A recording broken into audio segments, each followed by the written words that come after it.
about Cat Fright. I've got more previews, Tooth and Claw School Reunion, Rose, more of the comic. I'm not going to go through every issue in this depth, but I did want to just sort of touch on this issue in particular, because I again, it was one that I had such nostalgic memories of sort of printing off and making my own version of the magazine. And it's, again, I mean, it might be a bit sad, but like, it gets me into sort of writing and stuff. It was a big part of probably why I would maybe consider being, I mean, I thought about a lot of stuff, particularly with my short stories and writing. I thought about stuff like journalism, and I guess in a way Doctor Who Adventures was a big part of that by me printing off random issues. But yeah, we're going to sort of move to a time lapse now, because there are like 300 issues to get through. So yeah, I mean, I will stop and start at particular issues that I like and want to share thoughts about. Next, we come to the issue that in the announcement of Martha Jones as the companion for Series 3. It was also the last issue with this sort of orangey text at the top, and you've got sort of stuff about the new series, which is exciting, particularly given that Series 2 hadn't ended that so long ago for this era. So it's sort of nice to have a little bit about the new companion there, and sort of, again, it was such a hype builder more than anything. It just built up so much hype for the new series. You got a lovely poster of that promo image from Series 3, which is just, I guess, just that big hype thing. Another thing I want to mention, these masks. I love these masks. I don't know why. I've also got this poster on my wall. It's sort of over there ish. And not, you can't see where I'm pointing to, but yeah. And then you got a lovely bit on Love and Monsters, which is everyone's favourite Doctor Who story. I mean, I don't actually mind it. I used to be terrified of the Absorbaloff. I'm not even lying. I genuinely was. So it clearly wasn't that bad. I mean, it's not a bad episode at all, really. It's just a bit creepy for me. Anyway, moving on, we get to our first sort of bumper sort of tool issue, and these things are the vein of my life because they keep bending. I mean, these ones not so much because I've been able to keep them in condition since, but particularly ones that I got from bundles that were more secondhand. I think these were, although I got them kind of secondhand, I kind of got them new with all the gifts attached. But these ones, it's just really annoying. More than anything, I mean, I don't get really why it needed to be so tall. I mean, sometimes there was a reason if they had a massive mask. I remember in like 2011, we'll get to it, there's one with like a massive sort of silent mask, and that makes sense. And that's a gorgeous poster, by the way. I love that for Passeth Aways and stuff. But yeah, there are some really nice posters. Kind of, I mean, the posters I've got on my wall are from duplicate issues, from recollecting these. You pick up a few duplicates every so often. So yeah, I mean, it's a nice wall chart. I'll give them credit, but it just annoys me. And guess what came next? It was another ridiculously tall one. Although I do kind of think that photo's a bit awful, but I think it's nice that they did both the Dalek one as well to go with it. You got a Dalek wall chart. You just flip to the back. There's the other bit of the Dalek wall chart, and they tell you all the Dalek stories. So that's, again, a nice little bit of history, really, because if you look here, you got these classic photographs. And for a lot of people, particularly as well me, that would be the first info I ever got about Classic Who is from Doctor Who Adventures. So yeah, it's nice to have that sort of there for the younger fans to get them interested in the classic stuff as well. Anyway, let's move on to more of the issues. Yeah, lots of potato spud things. Science and Delight. No, that's Fresh as the Dead. I've got a lovely Davros mask. You can go around and pretend to be Davros because everyone wants to do it. I've got that poster on my wall too, and this one. And I want to make one of them. I don't know why. And they got Donna in the comic. It's obviously Donna's last moments as a companion. Again, I got that poster as well. So yeah, that's the finale. I mean, who would have known? I mean, I think the Doctor is very rarely mentioned in this entire issue. There's a couple of pictures here of them here and there, but not on the cover. It could have been the end for the Doctor. But yeah, let's move on to another issue. Okay, so now we've reached the end of 2008, more or less. This is the Christmas issue for 2008, featuring the preview of everyone's favourite Christmas special, The Next Doctor. I'm sure it's someone's favourite Christmas special. It's quite fun. There's nothing wrong with it as such. It's just not particularly exciting.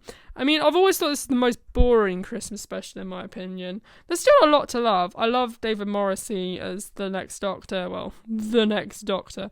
And of course Miss Hartigan's quite fun as well. And I loved Rosita as the companion. So yeah, I mean, there's a lot of great cast members that just I mean, maybe it's about something about the Cybermen at Christmas just doesn't work for me. I do like the Cyber King at the end, though. I mean, there's some good stuff and there's some bad stuff. I just think it's quite slowly paced. I feel like it could have been a regular episode. It didn't need 15 extra minutes. But yeah, it's fun. It's alright. And you got loads of Christmassy stuff and a lovely Cyberman mask. You can stomp around on Christmas Day. A lovely Christmas quiz. We love a good Christmas quiz. A lovely poster of that cover. So yeah, some exciting stuff. A lovely Christmassy comic there with a living snowman. And Arachnos web star. So yeah, that's fun. And Doctor Who, which is another great thing. And these lovely sort of Doctor Who Where's Wally, which I always used to love as well.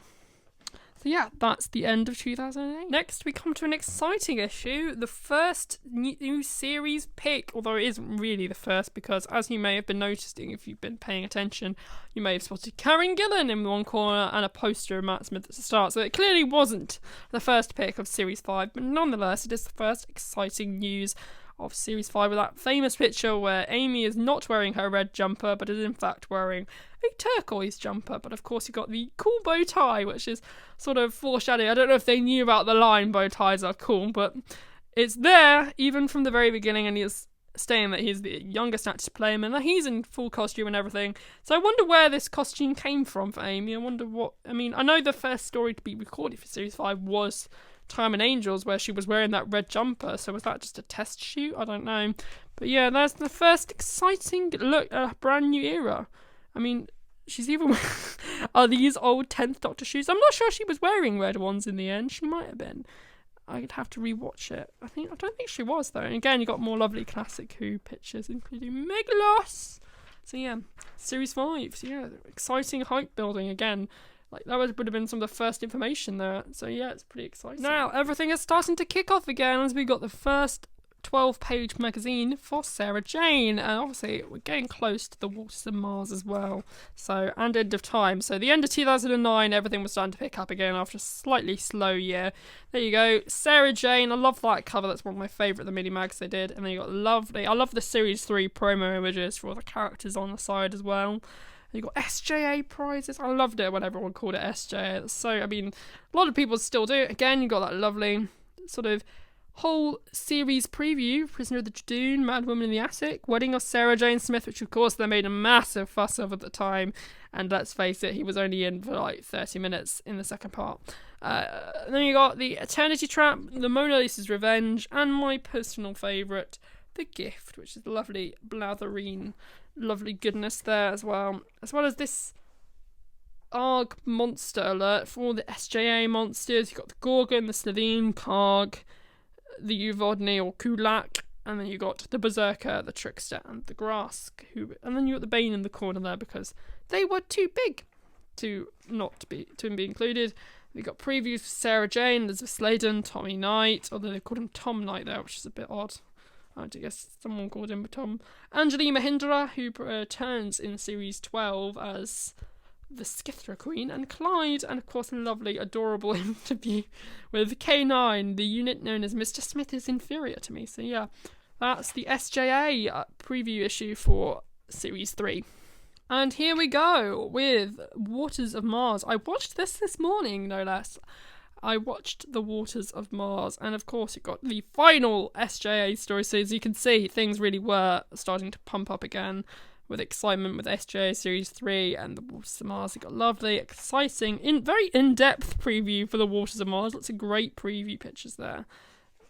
Is that it? Yeah, that's it. It's not as in-depth as I thought, but yeah, it's fairly in-depth. It tells you, and I believe it's the first New Who episode to air on a Sunday, which is quite interesting considering it now does. And then you got some exciting stuff about the SJA website. I remember loving and playing that game. I played it myself, and I remember the music, the do do do do do do do do do do do do do, that from the I think it's from the what's it called? The one where they Lost in Time, there you go. And then you got the final SJA preview for The Gift, and then you got the Trickster as well. Again, another nice wealth of variety of pictures there. So yeah, you definitely got a lot of great pictures. So yeah, there you go, The Gift, and we're moving towards the end of the 10th Doctor's era. In here, we have one of the last Sarah Jane Adventures mini-mags, actually. I wanted to draw to them.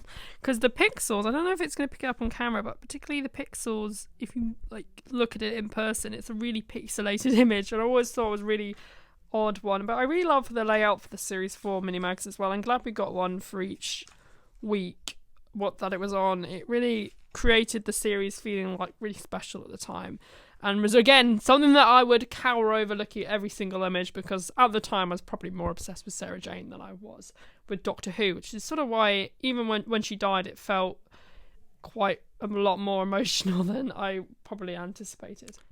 We have now reached Christmas 2013, not 2013, 2012, where I was in Texas because my aunt and uncle had just got married, and I missed this one. It's one of the few episodes of Doctor Who I missed out watching live, so fun fact there.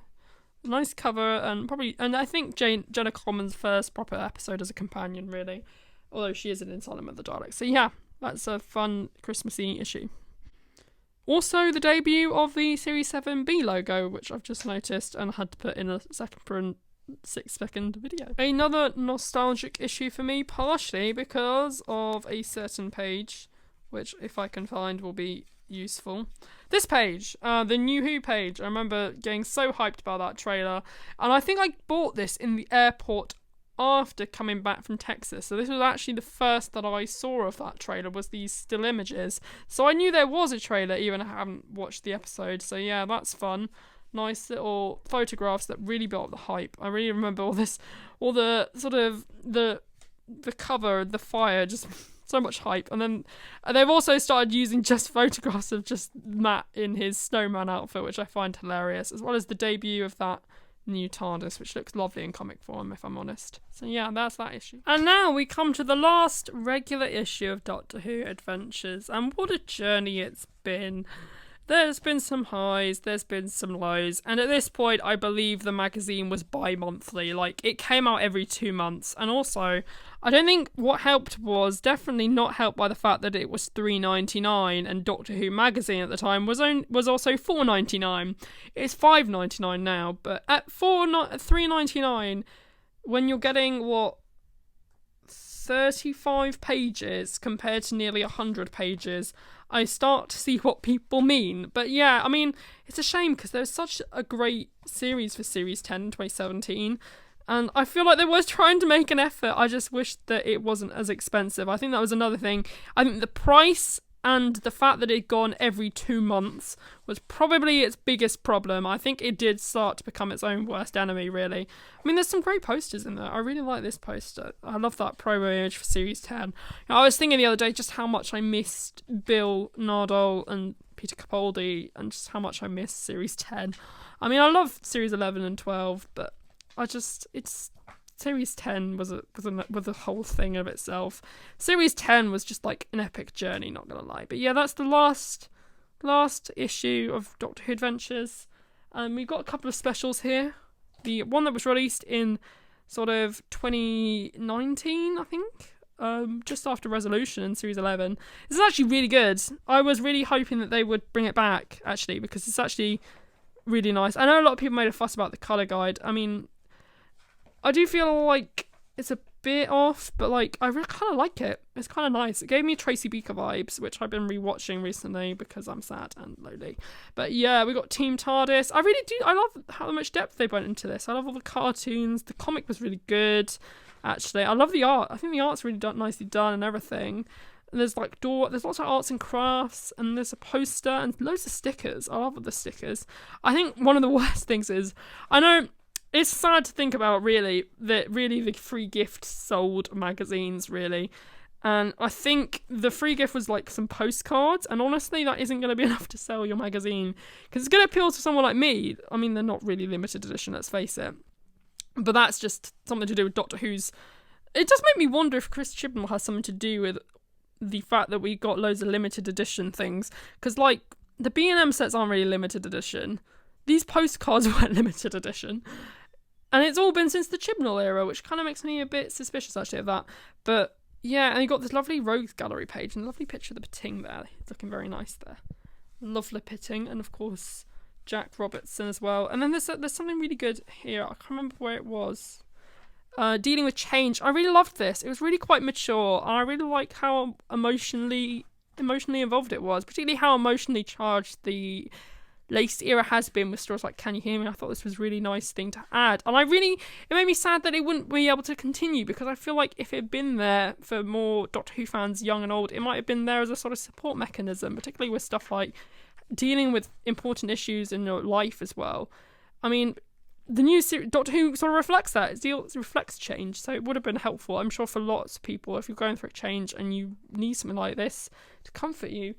So yeah, I think it's really a shame that this is the last issue, we haven't had any more. So yeah, it was a big part of my childhood, and I'm kind of sad, particularly how the way the current era sort of leans itself. It seems very much leaning to that family child audience. So I'm kind of sad that they haven't really got this Doctor Who Adventures, this amazing resource, more than anything. As a kid, it's such a great Doctor Who collectible. Like, it was so pocket money friendly that you think of all the Doctor Who things you get now, none of it's particularly pocket money friendly.